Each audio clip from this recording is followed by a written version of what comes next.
Okay, good morning, everyone, and thanks for attending this morning for a presentation by Jean Malan on a topic that's actually extremely topical, and we look forward to your contributions and inputs here, Jean. Just by way of background, Jean studied at the University of Stellenbosch, where he obtained a BSc Honours in Geology and an MBA, and then did an MSc in the Sedimentology and Stratigraphy of our young Bredasdorp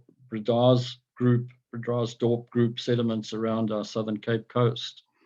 Prior to or after his studies, he was a field geologist with the Council for Geoscience out of their Cape Town office, where he again focused on the geology of the Southern Cape province. And if any of you want to read up, there are lots of excellent publications by he and colleagues on all the work done then.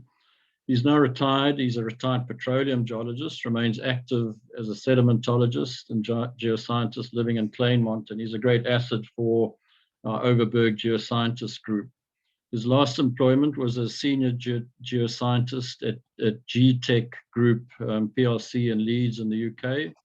And he worked extensively on offshore deposits, looking at the similarities of potential oil basins, oil and gas deposits on our African west coast and the conjugate in South America.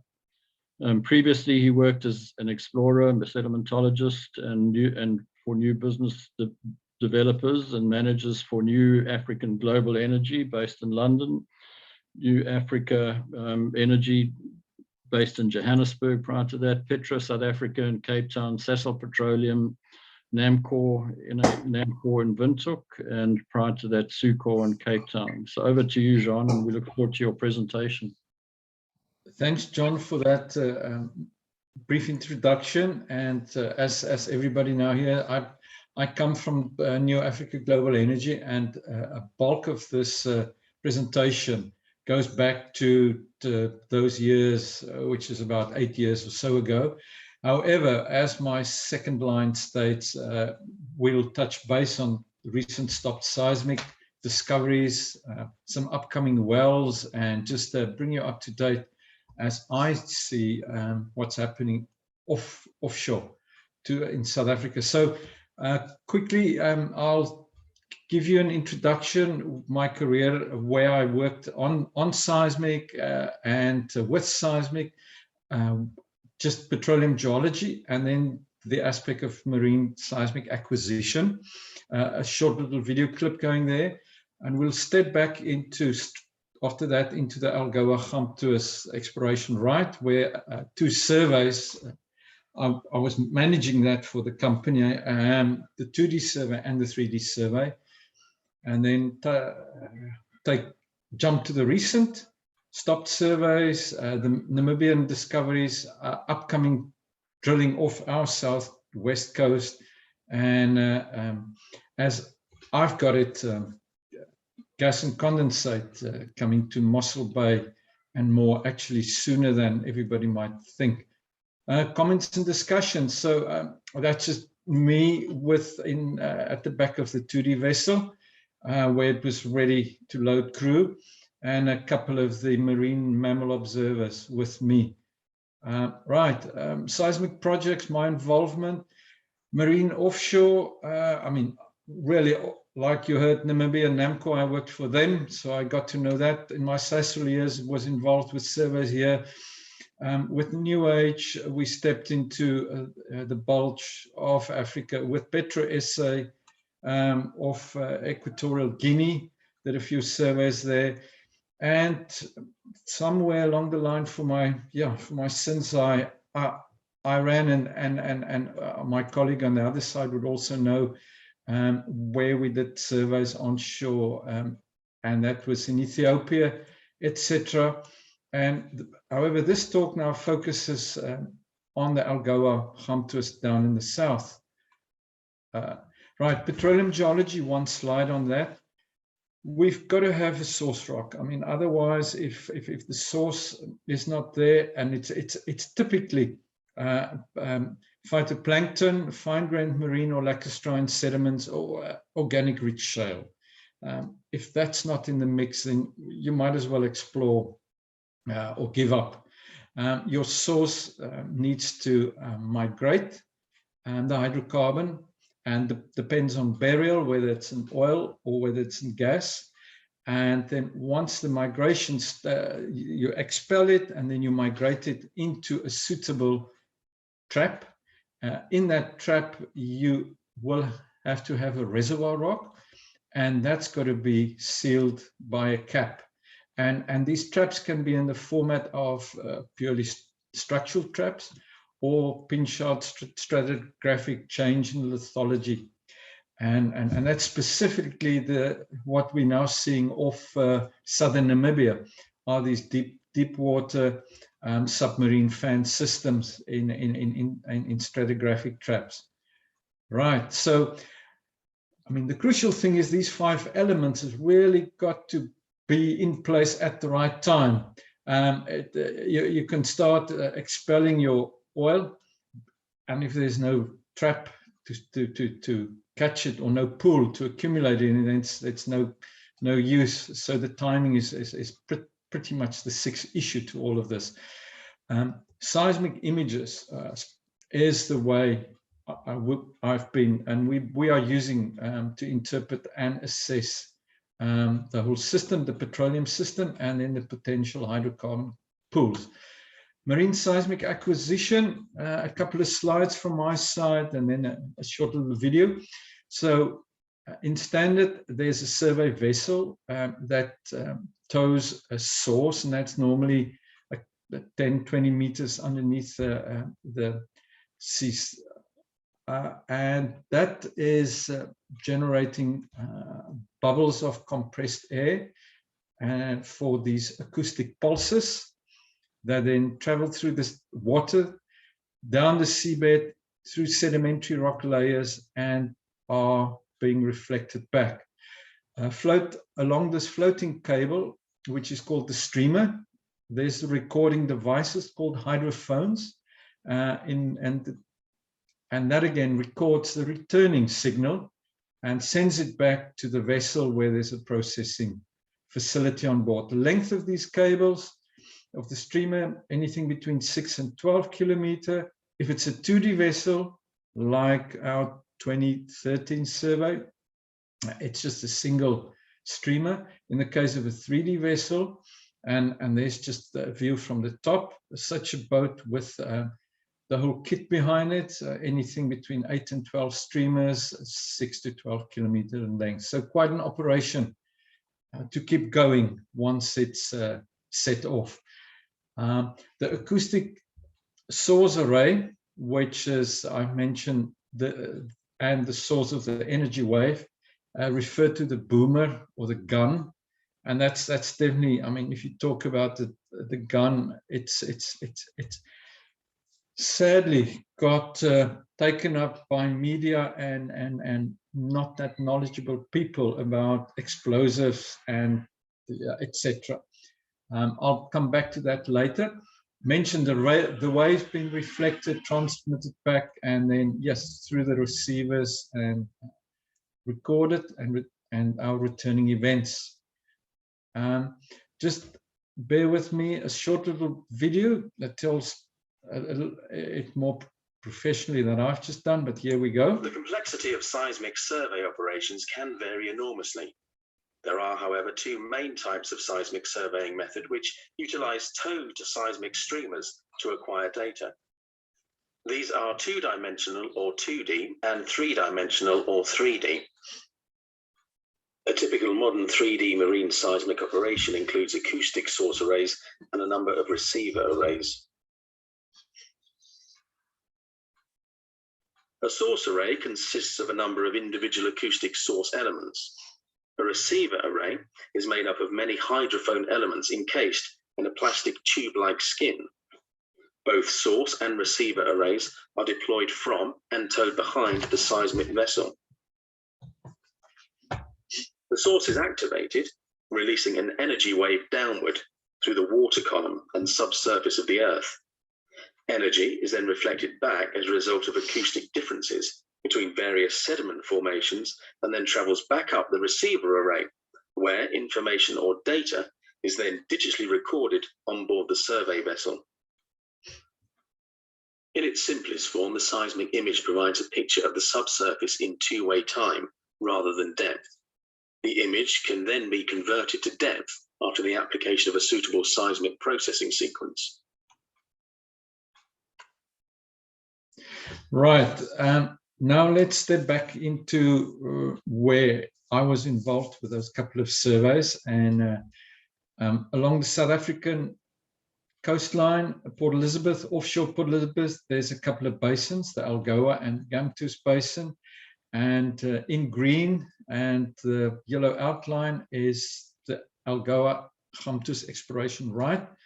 New Age acquired that in late 2011 with the size of it nearly 12,000 square k's with an initial period of 3 years.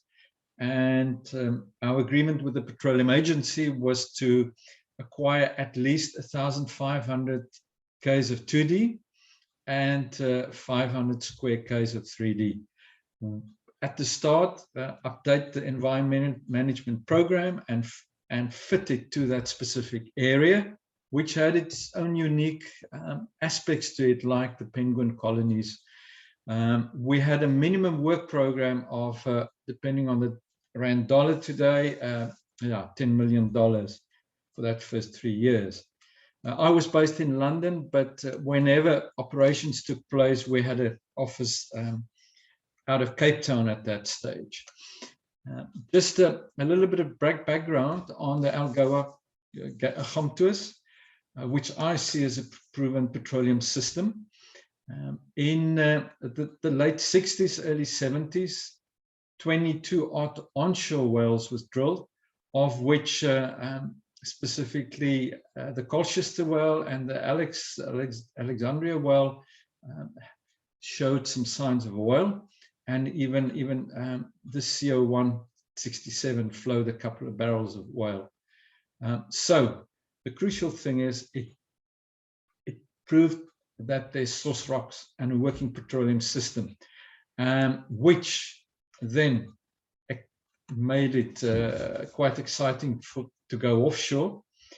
In the offshore, 20 wells was drilled, and these primarily by Sucor.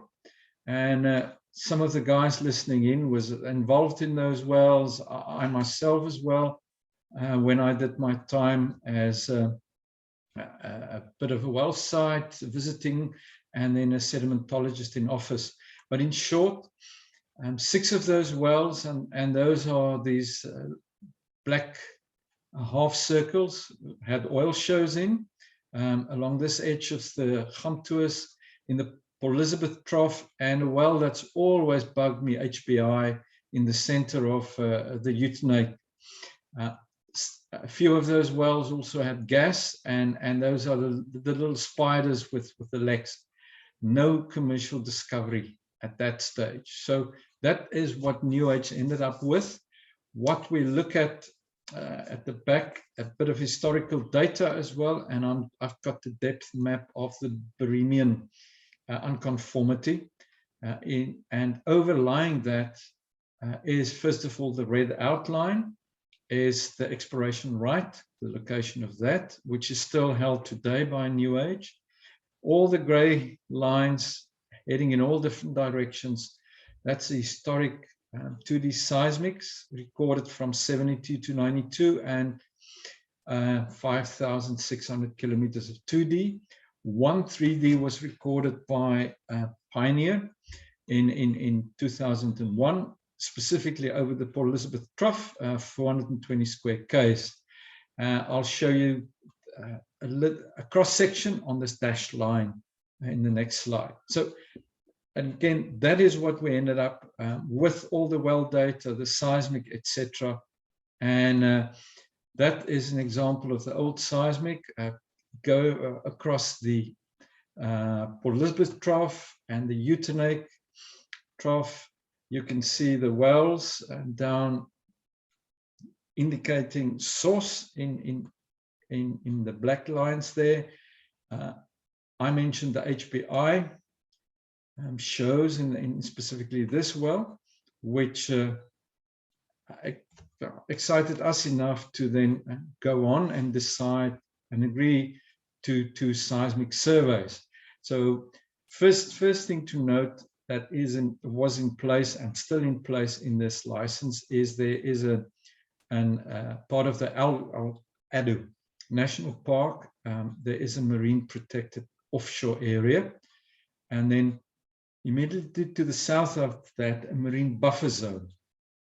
And the stipulated regulated width is 2 kilometers.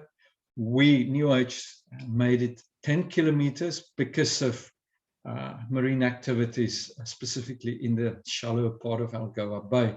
So year one, our technical work program was to reprocess seismic, do interpretation, and pull in all stakeholders, interested parties, affected parties, and with them update the environmental management program prior to engaging any seismic activities. So in white, that's the lines, the seismic data recorded in 2013 by the 2D vessel, nearly 1,800 kilometers.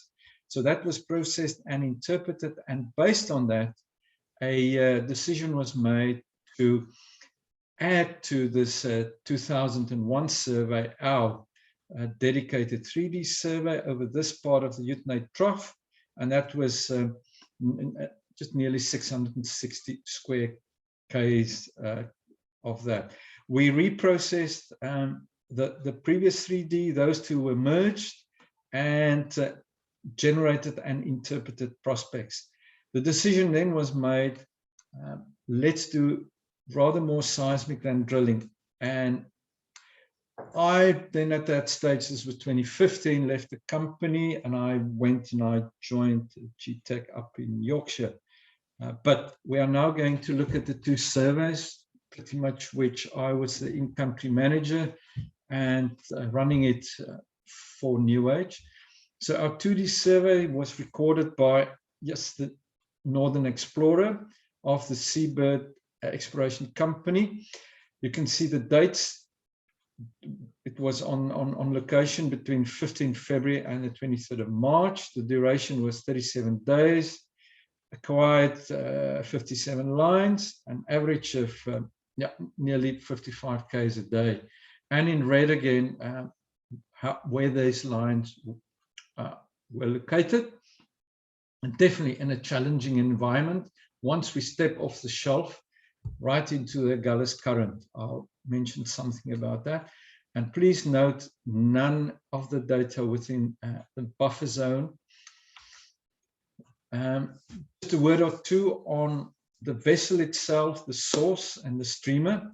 So again, there's a single source towed behind, generating energy pulses every 10-12 seconds, and a streamer of nearly 8 kilometers recording data and the shot point interval of 25 meters. The recorders down to, as I said, 9 seconds of two-way time, but that's up to 12-15 kilometers in depth. Onboard processing and QC happen.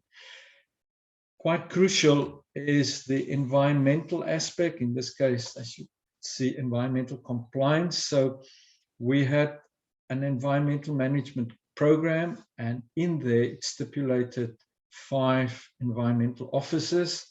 There was a control officer, a mammal observer, a passive acoustic monitor operator, that's specifically listening to sounds from the deep. That's effective during nighttime and poor visibility.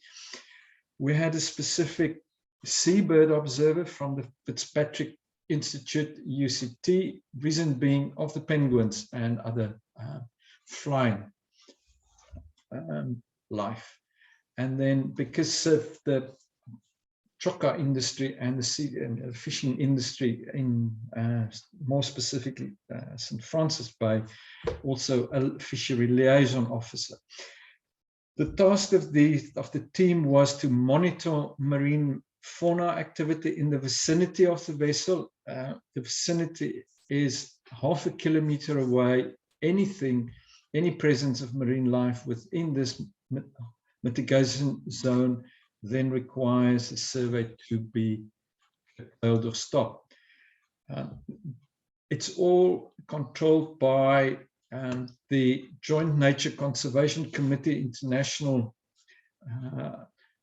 and the decision pathway I'll probably quickly take you through. So this is what the mammal observers, etc., had to do.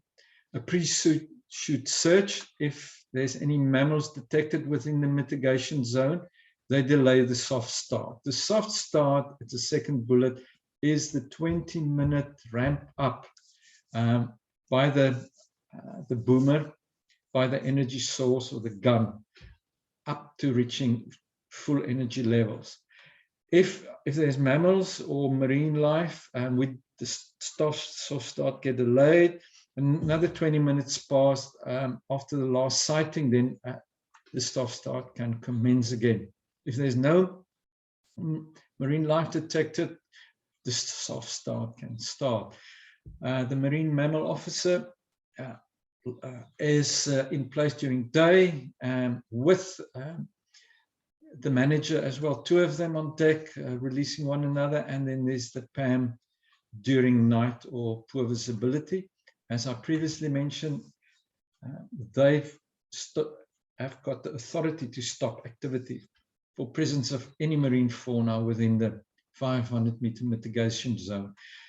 Just down here is the chase boat and the Fiona to maintain a safe passage for the survey vessel, and also look out for local fishery, but it's also a lookout vessel that's been used in a couple of cases by the seabird observer. Right, quite a little busy graph here, but in blue, that's the daily accumulated seismic, as I mentioned, between 15 February 2013 up to 23rd of March. So you guys can see, in this case, up to 83 kilometers, there was a maximum of 125 kilometers recording. There's also gaps in between with no recording happening due to weather. In this case, the Agulhas current. There was a crew change in between. There was an entanglement with fishing gear. But the red curve shows the progress over this time. A pie chart, and split into the pie chart is the acquisition, of which was just under half of the period out in the bays was used for recording. The mobilization, that's to get the vessel from Cape Town and back. There was some equipment failure, but what I'm now going to zoom in is the standby time. So that's nearly 29%. The cost of the 2D was just over $3 million. Right, looking specifically at the standby time, and that's just blowing that up again for us. Marine mammal sightings, that's the green and pointed in by the arrow, as well as highlighted here, accounted for 11.5 hours. So not a small percentage. A large component that made it not possible to acquire data was the Agulhas, the strong Agulhas current. So over nearly 2 days and a bit more lost to that.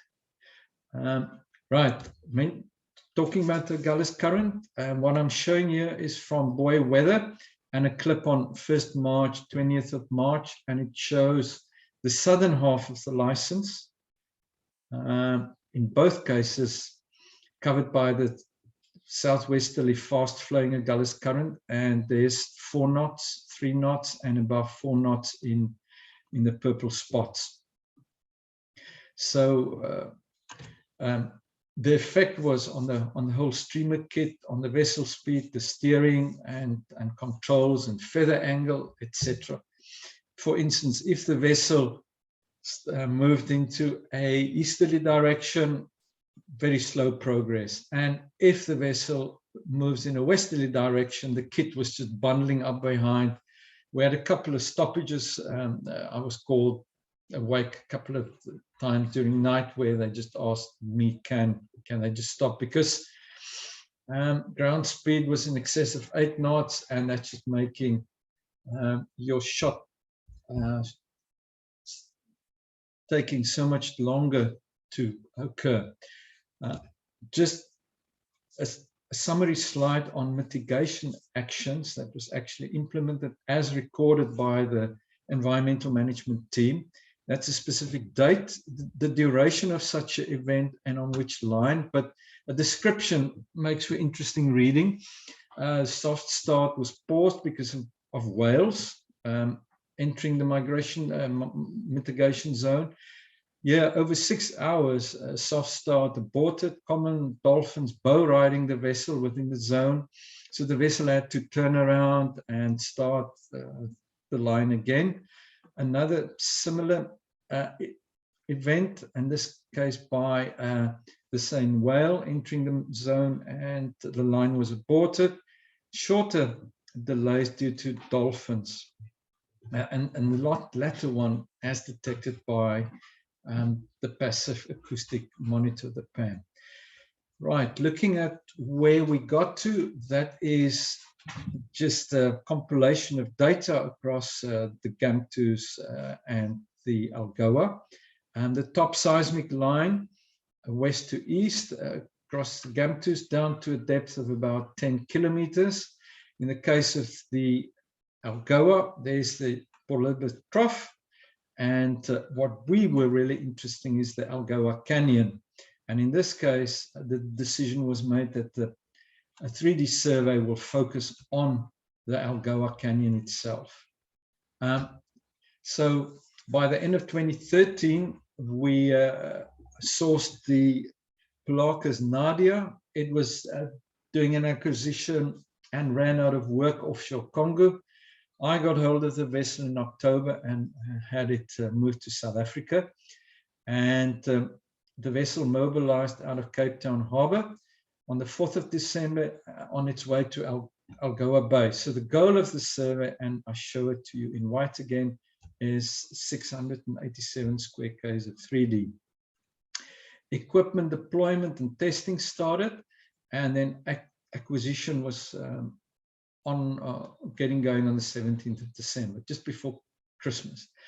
However, as of the 4th of December, when the vessel was in Cape Town Harbour late November, early December, so Greenpeace heard of it, and they visited our London office, which was just opposite, can you believe it, Harrods, in the middle of London, and it's not that good advert and public relation if you've got these guys outside your office door. They've voiced objections, and aspects to the survey was objected to by quite a few stakeholders. I managed to see quite a few of these people in Cape Town as well as Port Elizabeth, but the long and the short to this was on the 18th of December, the Petroleum Agency stopped the survey, and we had to just luckily not pull kit in, but just stop acquisition. So let's just get back to the Nadia. So the Polacas Nadia, there's a 90-meter odd vessel and 20 meters nearly across. Towing for our survey was 10 streamers, 6 k's in length, 100 spacing and meters apart, with an acoustic source array of 2 times, and that's 60 liters each if you do that. A crew of 60 plus the environmental team of 6. The project fleet, the Nadia, was supported by a support boat, and you can see that the deck at the back for helping with cable, etc., and buoys, whatever. There was our Fiona was back with us, a chase boat with a marine spotter and another marine vessel, the St. John, helping with clearance and observing. The Nadia docked in Cape Town Harbour. That's the bridge and the whole navigation tower, not only for the vessel, but all the kit behind it. On the heli deck, you can see the acquisition, the source, the energy source there. Going below deck, all these streamers currently ready to be rolled out or deployed, and that's just the big activity part of the vessel and the lower deck where the cables run out. Inside, quite a neat bridge, as you can see, ultra modern vessel, fit to do surveys within the Arctic zone as well. This was really the heart of it all, the operations and the processing area, where they can see the data as it was coming in, and a cabin that I got familiar with, and then yes, the mess, which is pretty much 24/7 going there. Again, this survey took place south of the Addo Marine Protected Area, and that's the area of the penguin breeding on Bird and St. Croix Islands, as well as the whale migrating route following the coastline. The stakeholders' input and objections was looked at, and as I previously said, our marine buffer zone was enlarged to 10 kilometers. The onboard environmental team, yes, there was the control officer, mammal observer, seabird, fishery, and the PAM. So the same team, we just doubled up on the MMOs. I did mention the survey was suspended. There you can see some of the newspaper clips, and in this case, one in the Herald. Anything that goes within 1 kilometer under that ship gets hammered, it gets killed. I ended up on Algoa radio on the morning just before all of this, and the call in was yeah, a few of them difficult to face. But as I mentioned previously, we were engaged plus 180 interested affected parties to assist us in the updating the program, and mentioned to you as of the 4th December, there was already objections mentioned. I met in Port Elizabeth with the team. PASA ordered us to stop on the 18th. The survey was stopped just after midnight, early morning of 19th. And that resulted on us having a direct engagement session or sessions with the parties. I flew with the team to Port Elizabeth, and we met them. We sat down, we had maps on the walls, we explained what we were up to doing and how our survey is aligned, and how and the mammal observers, etc., operates out there.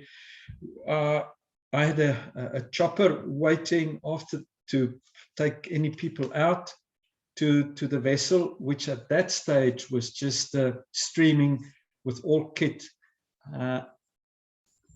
ineffectively operating, just our kit out there waiting for decision. So there was proposed changes to the survey was discussed, and in that very same room, and after a very successful process with everyone, the following happened. We were quite aware of the migrating humpback whales and the African penguins in the MPA, and the original line direction was pretty much north-south. And you can see the turning into the marine buffer zone, but no acquisition as such. However, after this process, the decision and was agreed that we will do our survey east-west, parallel to the buffer zone, with no further operations within it. And the concerned parties expressed their satisfaction with the way we will then conduct a survey, and they gave their consent, and then PASA approved that we resumed the survey on the 20th of December. Just again, the time breakdown, that's the whole project summary, quite effective, 60% for acquisition, production, all in all a 35-day project, of which 21 days was for production. So you can see the survey from the 4th and demobbed on the 7th of January. In blue is the mobilization in and out of Cape Town. In green was production or acquisition. And the standby stages, specifically this one around the 19th, 20th of December, was due to PASA. An interesting aspect, I took the survey on a turnkey basis, and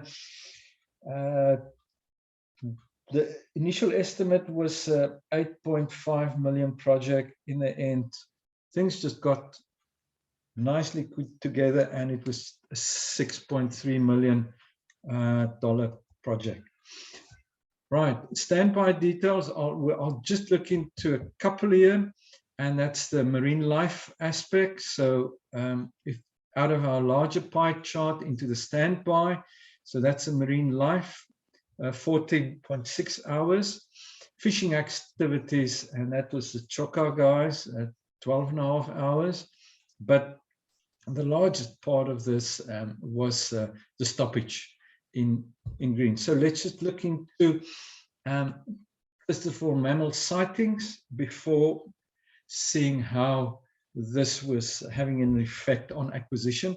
So over that period, the number of sightings of 227 different species, that's dolphins, sharks, seals, whales, and if looking at the individual numbers that's been counted, not surprised that dolphins were nearly 3,500 dolphins observed. And as you know, they come in big swarms. So yeah, and the long-beaked common dolphin was the most seen. Some of these sightings, as they got recorded therefore, as you can see, sighting 19, and so it goes forth with the different dolphins and the pods coming through. I mean, I recall one pod, they estimated it being the size of about 600, 650 of these. Right. Next is how these different sightings were recorded and reflected. And in this case, the different sightings, orange circles, yellow, red, green, purple circles within or around the survey for whales over the different weeks. Week 1, orange, up to week 5 is the purple circles. And in the case of the dolphins, again, in and around the survey. And another sighting 182 of the same whale. In the case of penguins, visually observed penguins, 341 sightings of some 1,400, and that's the sightings within the first 3 weeks of the survey, and then the sightings between the latter part of the survey. You can clearly see how these lines, specifically a couple of lines that got curtailed, east-west, due to sightings. So visual sightings in the mitigation zone, previously said, it resulted in delays and soft start. 3 delays was due to Cape seals, fur seals, and 1 line had to be aborted, and in the case of the penguins as well. The acoustic detections And in this case, there's a dolphin species, and we can definitely see this frequency modulated whistles. And again, if that's within the mitigation zone, it called for a stoppage. A total of 19 recorded, majority was the dolphins.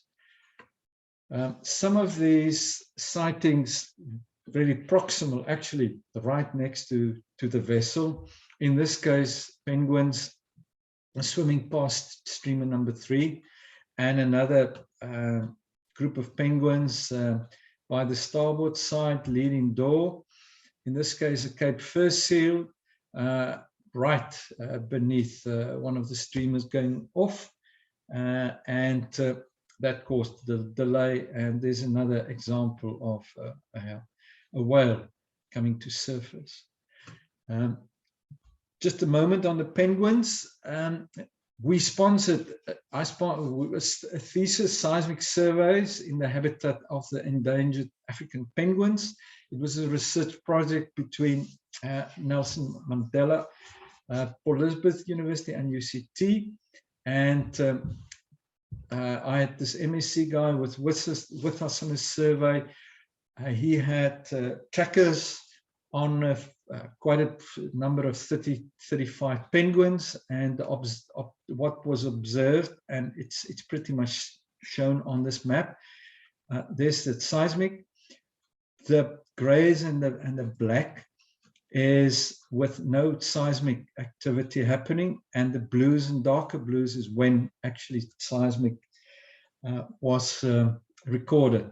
And definitely what is clear is the penguins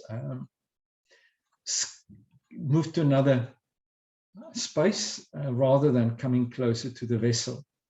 But once the surveyor stopped and the vessel left Algoa Bay, life returned to normal. Standby, recorded standby as a result of the marine activities. As I said, plenty of penguin activities. 6 instances amounted for 14.6 hours standby. And again, let's just quickly look at dates and standby. Delay to start penguins, delay to start penguins again. And there's a delay to seals in the mitigation.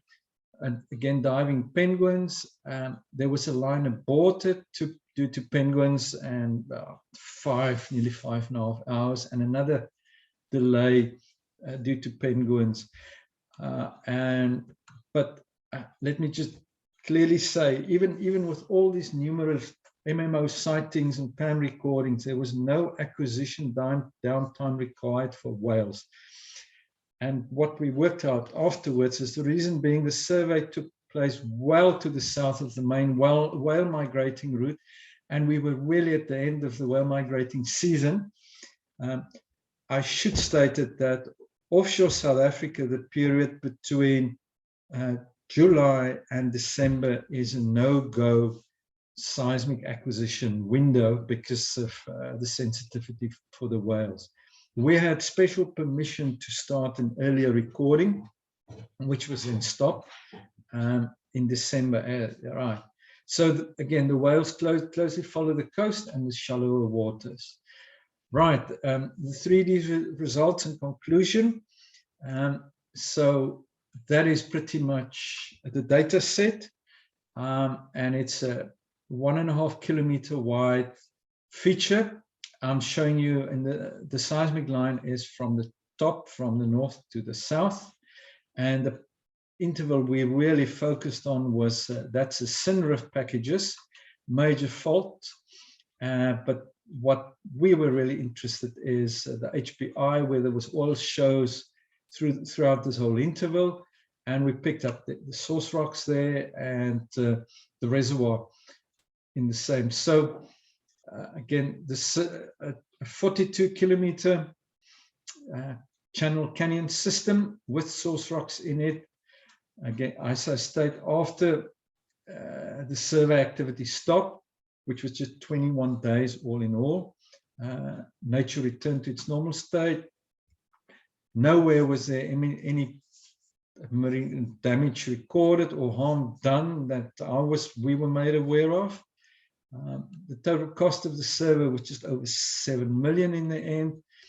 And the current operator is in the process of doing further infill seismic. Right, let me just take a deep breath. I've probably got another 10 slides.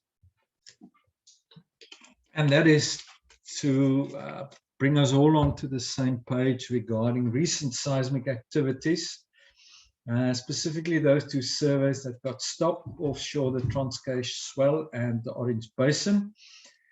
And I'll tell you more about mega excitement in Namibia, southern Namibia, with elephant-sized oil discoveries. I'll show you upcoming drilling in later this year off the west coast, Honeycliffe Bay, and then a process that's currently happening to seek permission to drill a few wells offshore. Hermanus, Kleinmond, and those areas.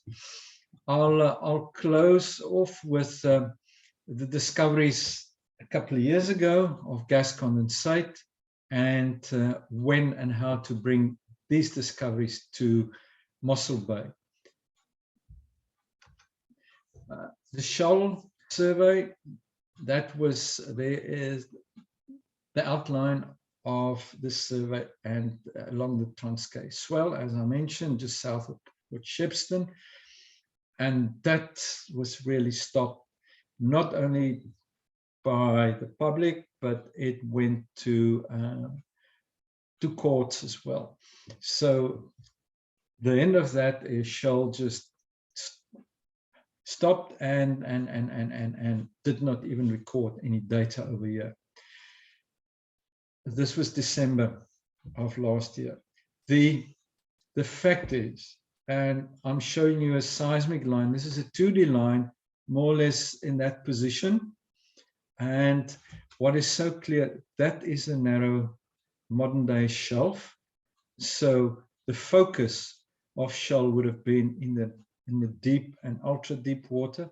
What is clearly shown on this 2D line is and this is a 2014 recording, we talk about the Actian couplet as a clear evidence of a source package or source sequence.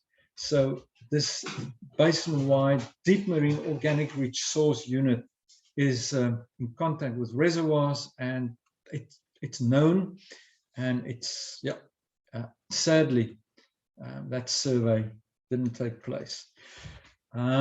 What is then happening in southern Namibia, just to the north of our border, is drilling started by Shell and Total in December and January of this year. And then in February, the Namibian government says that both Total Shell made elephant-sized light oil discoveries. The wells, this well in 1,900 meters of water depth, and the Total well was a near world breaking water depth of 3 kilometers of water. The total discovery is currently being estimated at 3 billion barrels of light oil. In the case of Shell, a 700 million barrel find. Shell's second well, La Rona 1, a step out, proved hydrocarbon pay at multiple levels. In the oil and gas press, it's been labeled as Sub-Sahara's biggest ever oil discoveries, even larger than Nigeria. It shows us this huge potential.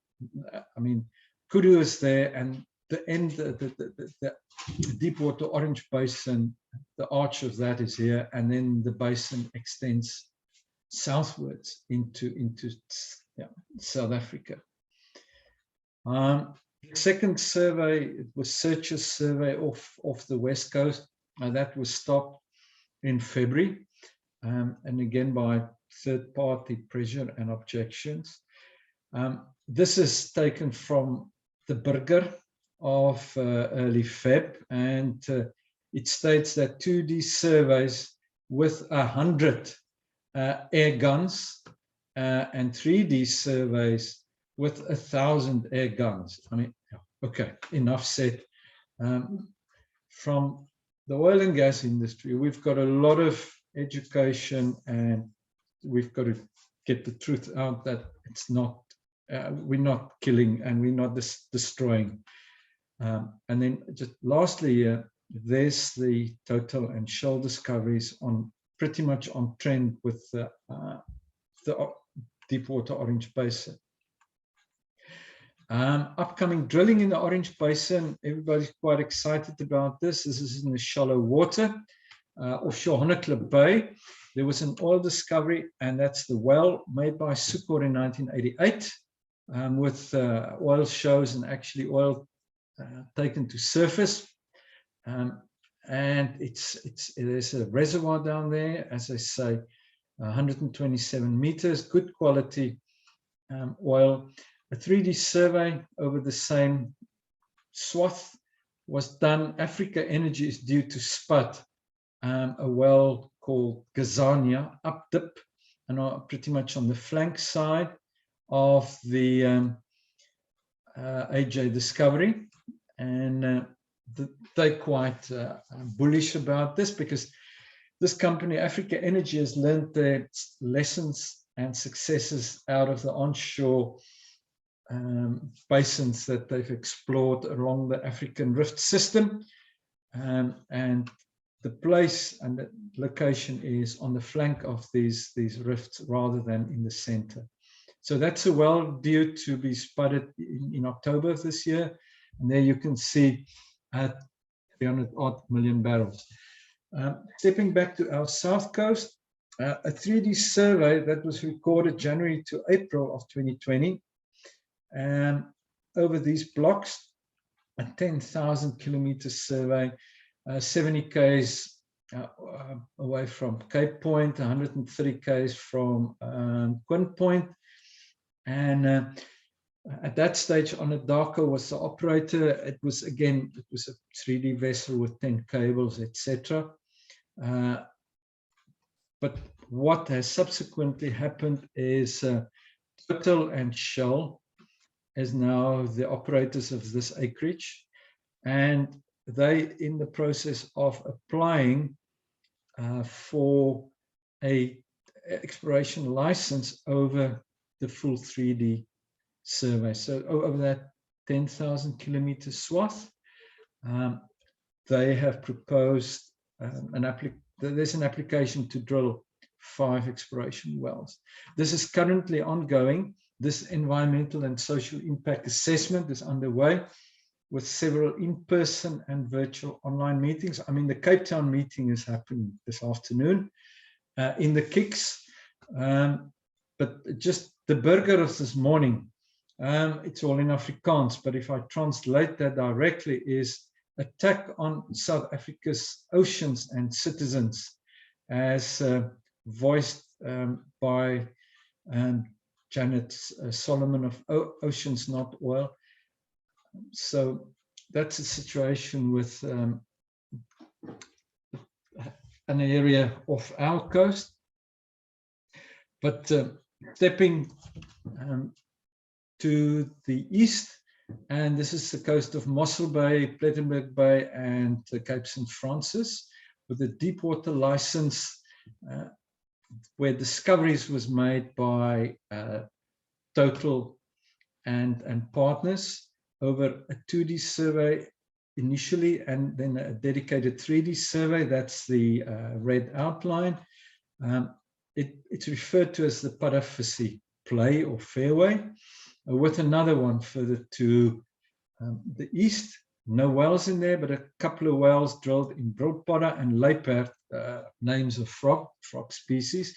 And in the case of the seismic, quite evident of these direct hydrocarbon indicators, flat spots, etc. But these 2 discoveries, major gas and condensate, and it's been seen as a plus billion barrels of oil equivalent with a substantial more upside potential. So where Total Energies and partners Qatar and African Energy is in the process of applying for a production right over the Parafisi Fairway by September of this year.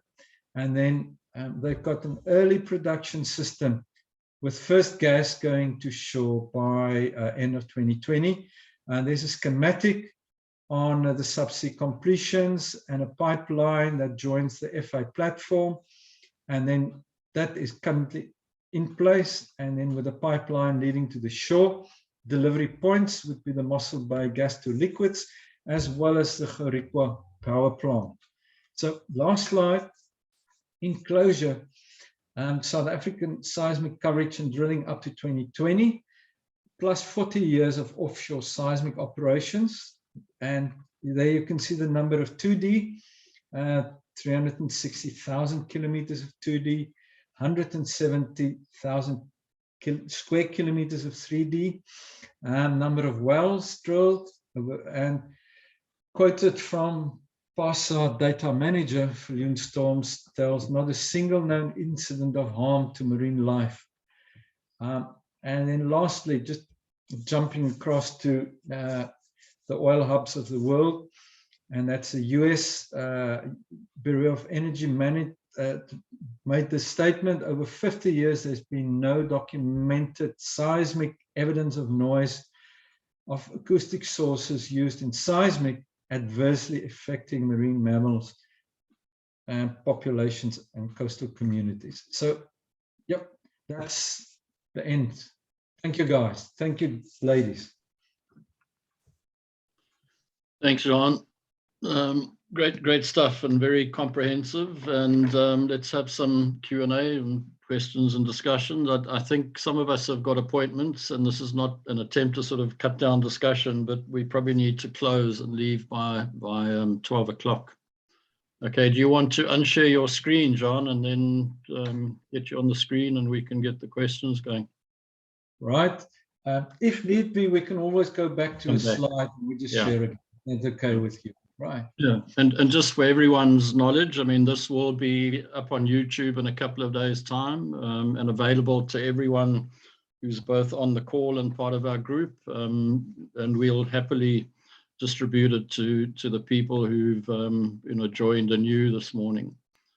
Jean is also a local citizen, and all of us are available for further discussion and comments and questions if people would like to. Okay, questions.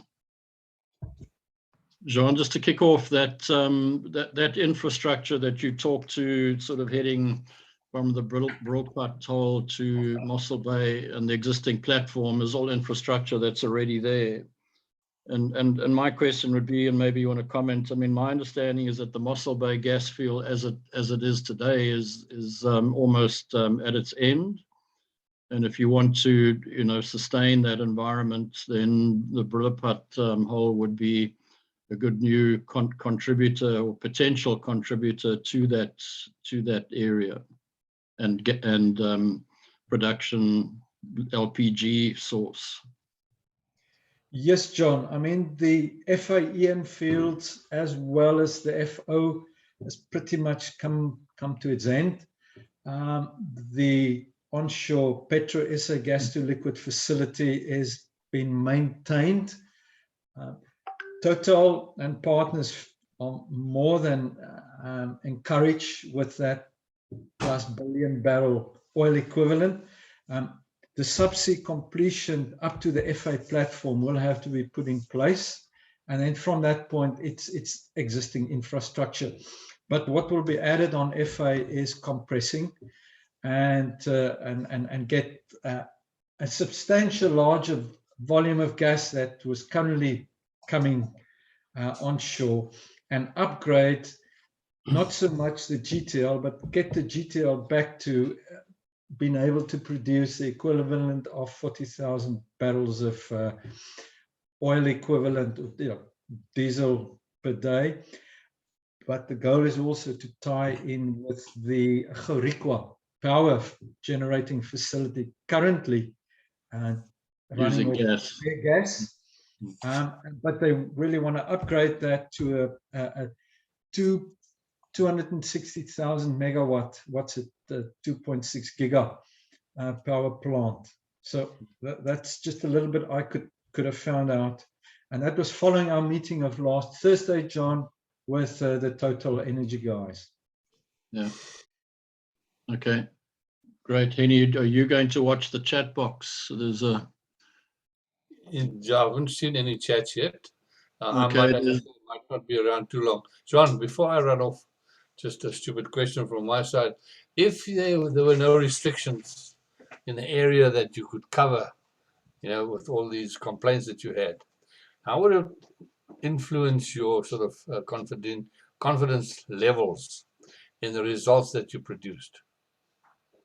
I mean, Henny, definitely for the shell, the Transkei shelf, that would have been a 3D survey, and that data gives you the ability to go to a spotting or interpreting or seeing, as we've previously seen, a direct hydrocarbon on the data set, a vast encouragement that could guide, the prospectivity there. In the case of the Orange River, and there is also part of that searches survey that was stopped was a 3D, but that survey focuses on the deep water off the shelf and on trend with those Namibian discoveries. So that would have definitely upgraded having more data, modern data as well. Okay, two good comments there from Mark Goodhart. Thanks, Mark. Why no scare tactics used, John, to say orca sounds to chase away, marine life or dolphins from where you might be working? And then the other one, I think we all agree with, we need to educate our citizens better about all of these aspects. For sure. No, I'll definitely pass that orca sounds on to the group I've been working with, and we've used on our surveys. Yes. Okay. Right. Other comments, questions? I would like to comment or ask John a question on this effect on marine life. I'm quite interested and curious to see how the public react, and it's very much similar to the fracking in the Karoo. So I want to ask questions because you say there is two or three saying that there is no evidence that this is harmful for the wildlife, but is there evidence in your knowledge about how much noise these boats create, how much how much disturbance it creates? You show many pictures of wildlife around, but is there like a recording of a survey going through the bay and how much noise has been created from that survey? I know that the ship going up and down our bay create a lot of noise and create problems, but is there numbers in terms of how much noise the air gun do? That research has been done, and I know even when I was still with Petro SA, what they did is they had a sound source that was towed away from a recording point in swaths of a couple of 100 meters, half a K, a kilometer, 10 kilometers, 30 kilometers, to see how that sound effect dissipates over a distance. And we were all surprised to see it actually gets less and less, quite a lot quicker than we anticipated. That data of that research, or what was done, should be sitting with the Petroleum Agency. Regarding noise levels, it's a fact. There is that pulse that is there in every 10 seconds. And as I've shown with the penguins, yes, marine life moves away. However, the fact is the surveys doesn't run for months and months. once the survey is done, marine life returns, and the rest of the shipping and the fishing industry and everything still continues with marine life remaining around. But coming back, Bastian, there is definitely a couple of good research papers, and if you go to my PowerPoint, there's a couple of slides I have not shown. Right at the end is web links, etc., for further reading. And Jean, I mean, just remind me, it's relatively low frequency. Is that correct? The sound. Yes. Yeah. Yeah, because we forget. I mean, animals like elephants, actually communicate using, low frequency sound over quite significant differences to, in a sense, communicate with one another. It doesn't chase them away. Okay. Other questions? Comments? And just again, just to be proactive. So and you and I went to that meeting. I mean, the proposed drill hole that they want to drill off the Southern Cape coast will be in extremely deep water. The footprint of that, if I'm correct, will be extremely localized. There will be vessel activity, but that vessel activity is almost insignificant given or compared to normal movement of sea vessels around our coastline. Yes, correct, John. If I recall correctly, there was a mitigation zone of 1 kilometer around such a upcoming future drill site, and that drilling, they've estimated it to take place end of 2023, early 2024, maybe 3 months on site. It will be a drilling ship rather than a platform, and the drill ship will have a safety boat around it. It will generate noise for that period, but as you said, it's in the deep ocean. We saw quite a few images and same that will be shown this afternoon about fishing activities, and this takes place well onto the shelf rather into the ultra deep, if I recall correctly there, John.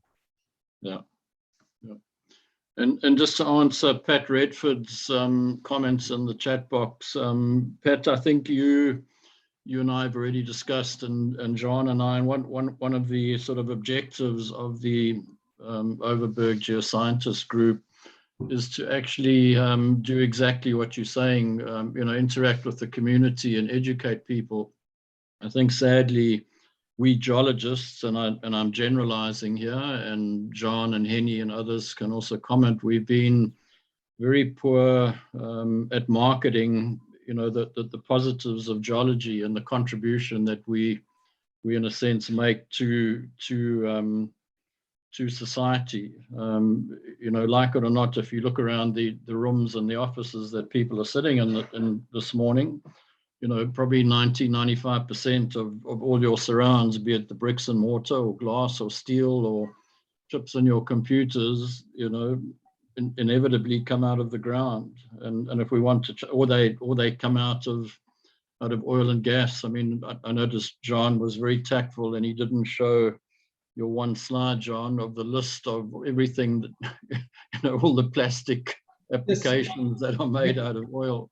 I presume it's at the end. Yeah, show it to us just to stir the pot. Yeah. I'll just share the screen again, okay.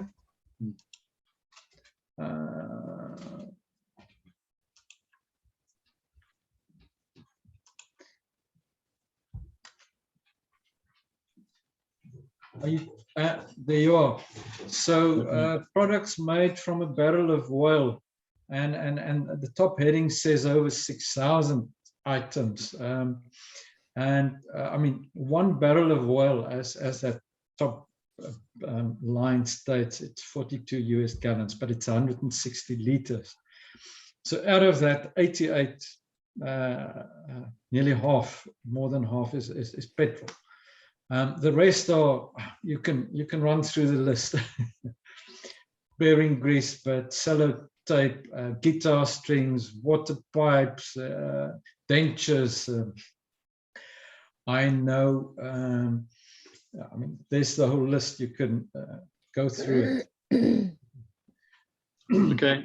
I mean, that, you know, that's what it is. And if we want to change all that, you know, let's start changing our lifestyles. No one's saying we mustn't clean up the planet and stop pollution and go green, but you know, there's some hard realities out there that we have to face if we're going to actually do that.